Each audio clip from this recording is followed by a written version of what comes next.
जय हिंद दोस्तों, स्वागत है आप सभी का कल्पाक्ष आईएएस के डेली करंट अफेयर सेशन में। उम्मीद कर रहे हैं आप बढ़िया कर रहे होंगे और आज हम फिर आपके लिए कंपाइल करके लेकर आए हैं वो इवेंट्स जहां से आपके एग्जामिनेशन में सवाल पूछे जाने की संभावनाएं प्रबल। कल किसी कुछ बिजी होने के कारण, पर्सनल वर्क्स के कारण हम ये सेशन तक नहीं आ पाए, तो कल और आज दोनों के करंट अफेयर्स हम आज कंपाइल किए हैं, that is for 15th and 16th of September 2025।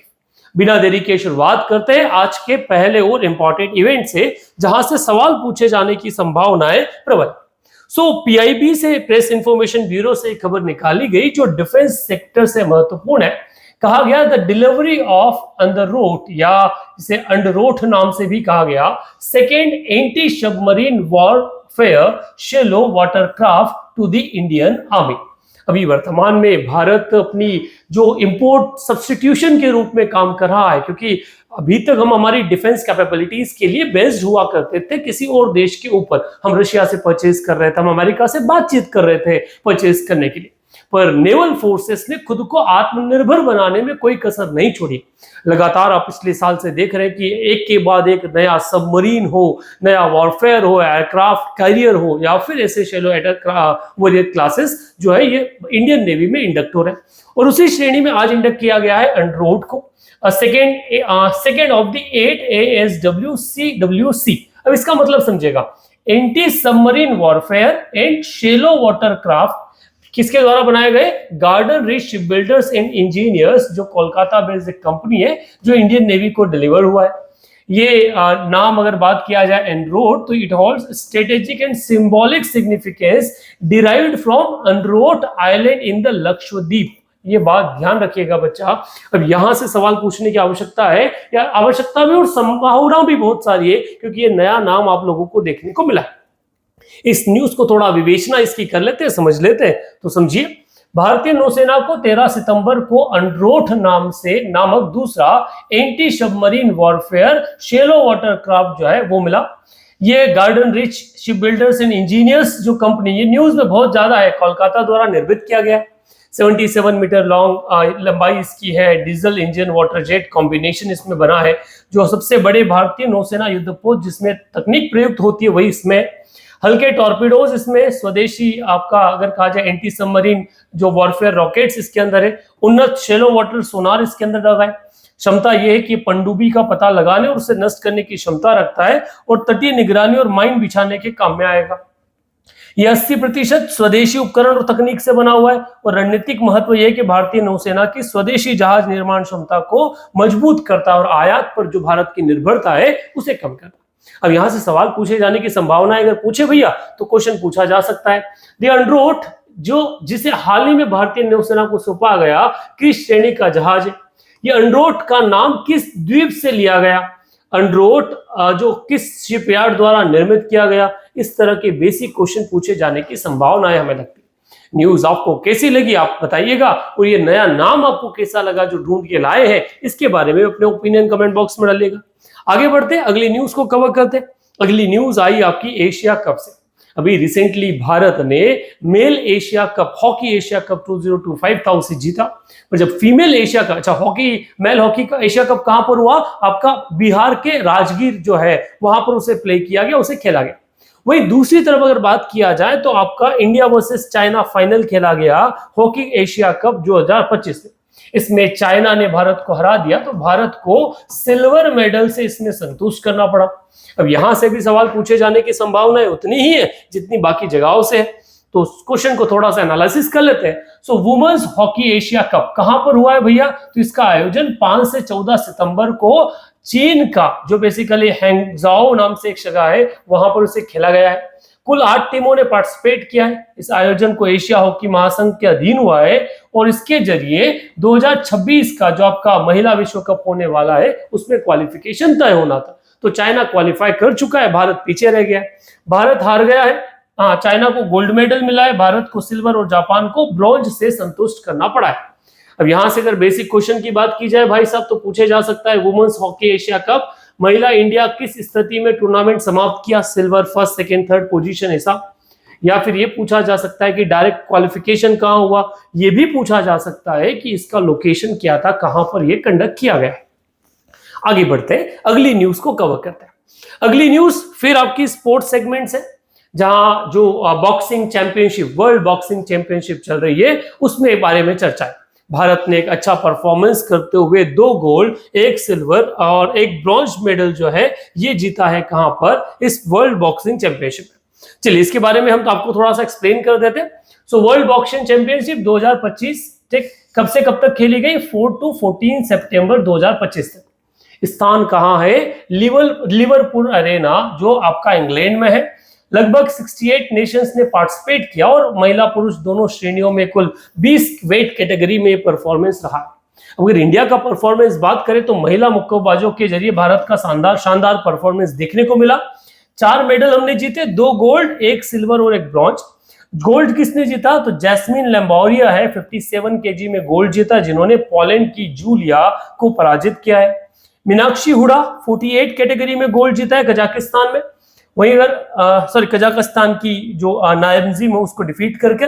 Nupur शरण जिसने 80 प्लस कैटेगरी में सिल्वर मेडल जीता है, और पूजा रानी ने 80 जो वेट कैटेगरी है उसमें ब्रॉन्ज मेडल जीता है।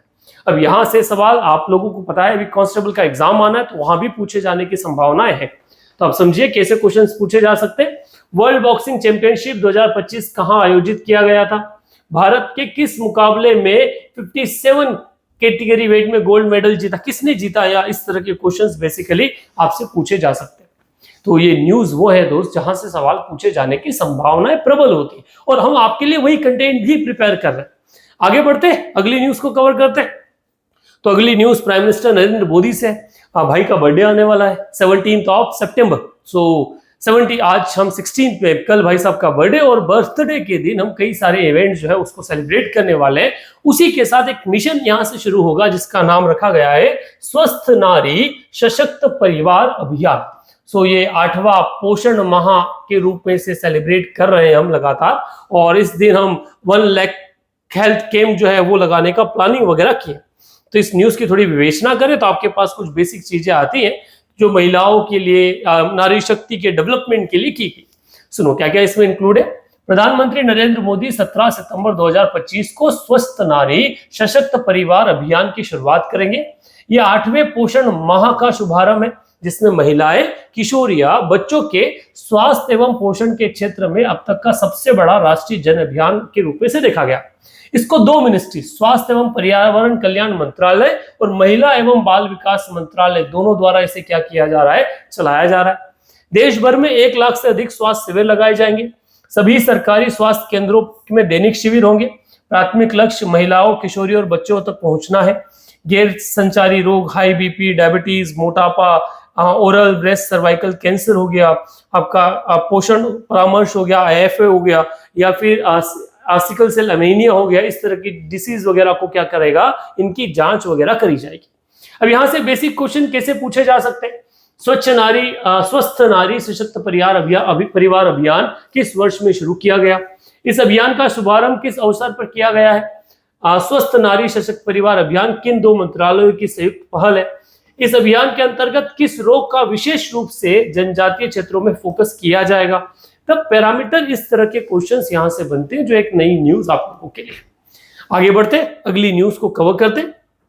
अगली न्यूज फिर आपका PIB से ली गई, जिसमें यूनियन होम मिनिस्टर जो हमारे मिनिस्ट्री ऑफ कोऑपरेशन है, doctor Amit Shah, mystery Amit Shah, not doctor, वो डॉक्टर है ऐसे राजनीतिक है, तो मिस्टर अमित शाह द्वारा, गृह मंत्रालय द्वारा क्या किया गया, एक नए स्पोर्ट कॉम्प्लेक्स की शुरुआत की गई। नाम रखा गया वीर सावरकर स्पोर्ट कॉम्प्लेक्स, जो नारायणपुरा अहमदाबाद में सिचुएटेड है, जो 825 करोड़ रुपए में बना। भारत स्पोर्ट्स को लेकर आगे जाके काफी कुछ करना चाह रहा है, वो अपनी कैपेबिलिटीज को बढ़ाना चाह रहा है, और उसके लिए वो लगातार वर्ल्ड क्लास इंफ्रास्ट्रक्चर प्रिपेयर कर रहा है, और उसके लिए उन्होंने एक शहर अहमदाबाद को चुना है, क्योंकि अहमदाबाद में वो आने वाले समय में ओलंपिक की मेजबानी के लिए प्लान कर रहा है 2036 की। तो सुनिए क्या क्या चीजें यहां से निकल कर आती है विवेचना के आधार पर। 14 सितंबर को 2025 को केंद्रीय गृह एवं सहकारी मंत्री अमित शाह ने नारायणपुरा अहमदाबाद में वीर सावरकर खेल परिसर का उद्घाटन किया। ठीक, इससे होगा क्या, अच्छा, इसमें पहले ही नरेंद्र मोदी स्टेडियम मोटेरा में है, सरदार स्पोर्ट्स कॉम्प्लेक्स जो है वो भी वहां अहमदाबाद में बना है। तो ये समय के साथ भारत कई सारे बड़े बड़े गेम्स क्या करना, होल्ड करना है, जैसे 2029 में हम world police and fire games की मेजबानी करेंगे। 36 तक हम 13 अंतरराष्ट्रीय टूर्नामेंट अहमदाबाद में होने वाले, और 36 में भारत का लक्ष्य ओलंपिक खेलों की मेजबानी करना भी है। तो इन सब के लिए ये न्यूज बड़ी महत्वपूर्ण है। अब यहाँ से कैसे क्वेश्चन बन सकते हैं, तो भारत का सबसे बड़ा सबसे आधुनिक खेल परिसर कौन सा है, वीर सावरकर स्पोर्ट कॉम्प्लेक्स कहाँ स्थित है, भारत किस वर्ष ओलंपिक खेलों की मेजबानी की तैयारी कर रहा है, ऐसे फंडामेंटल क्वेश्चन हम अलग अलग एग्जामिनेशन में देख सकते हैं।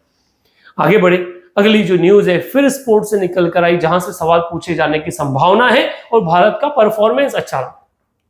इंडिया ने जो स्पीड स्केटिंग वर्ल्ड चैंपियनशिप चल रही है, उस स्केटिंग वर्ल्ड चैंपियनशिप में 2 गोल्ड मेडल जो है वो अपने नाम किए, और इन 2 गोल्ड मेडल के कारण ये खबर जो है वो न्यूज में आई। तो सुन लीजिए भैया, स्पीड स्केटिंग विश्व चैंपियनशिप 2025 जो है वो चल रही है। कहाँ हो रहा है, तो ये चीन के बेदाई नाम का जो शहर है वहां पर। इसमें आनंद कुमार वेल कुमार ने सीनियर पुरुष 1000 मीटर स्प्रिंट में गोल्ड मेडल जीता है। आनंद कुमार वेल कुमार ने 500 मीटर स्प्रिंट में कांस्य पदक जीता है। क्रिश शर्मा ने जूनियर 1000 मीटर स्प्रिंट में स्वर्ण पदक जीता है, और भारत के लिए पहली बार वर्ल्ड चैंपियनशिप में स्वर्ण पदक और पहला सीनियर जो वर्ल्ड पदक है वो मिला। जब इतना बड़ा काम किया है तो सवाल तो पूछा जाएगा, और क्वेश्चन कैसे पूछे जा सकते हैं, भारत का पहला स्पीड स्केटिंग वर्ल्ड चैंपियन कौन बना, 2025 वर्ल्ड चैंपियनशिप बताइए चीन में क्रिश शर्मा ने कौन सा पदक जीता, ये चैंपियनशिप कहां आयोजित की गई, ऐसे फंडामेंटल क्वेश्चन पूछे जाने की संभावनाएं बनती है। तो इन पिछले 2 दिनों से खबरें बड़ी न्यूज में थी, और वहां का न्यूज हम आप लोगों के लेकर। At last the question of the day, आज का सवाल है, which of the following state does not share border with Myanmar, निम्नलिखित में से कौन सा राज्य म्यांमार की से सीमा शेयर नहीं करता। पहला अरुणाचल प्रदेश, नागालैंड, त्रिपुरा और मिजोरम।